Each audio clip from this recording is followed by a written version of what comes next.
છું પ્રીતિ। વાત જૂનાગઢની તો જ્યાં જૂનાગઢમાં દ્વારકા સોમનાથ હાઈવે બંધ કરવામાં આવ્યો છે કારણ કે 40 ઇંચ વરસાદ અને આ હાઈવેનું ધોવાણ થયું છે। માંગરોળના હુસેનાબાદ પાસે રસ્તાનું ધોવાણ થયું।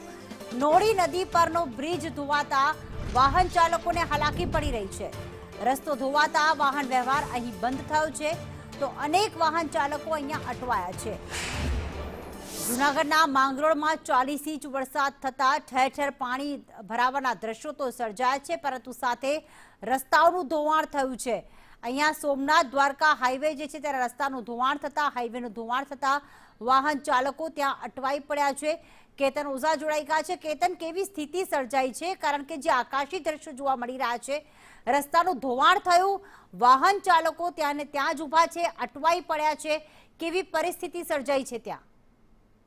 ચોક્કસ કે જે રીતે ગઈકાલથી જે માંગરોળમાં જે રીતે વરસાદ પડી રહ્યો છે, 40 ઇંચ જેટલો વરસાદ પડ્યો છે ને સતત જે પાણીની આવક થઈ છે તેને કારણે પુલનું છે તે ધોવાણ થઈ ગયું છે।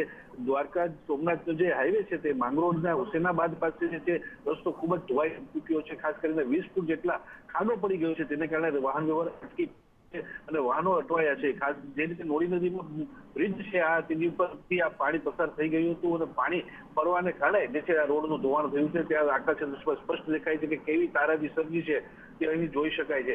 આ જે દ્રશ્યો છે તે જે હૃદયદ્રાવક દ્રશ્યો છે અને ખાસ કરીને જે રીતે જોવા મળે છે નુકસાનીના વરસાદ બાદ જે નુકસાની થઈ તેની તારાજી કેવી હશે, કેવું રૌદ્ર સ્વરૂપ હશે તે સ્પષ્ટ રીતે અહીં જોઈ શકાય છે। જી બિલકુલ, આભાર તમામ વિગતો કેતન।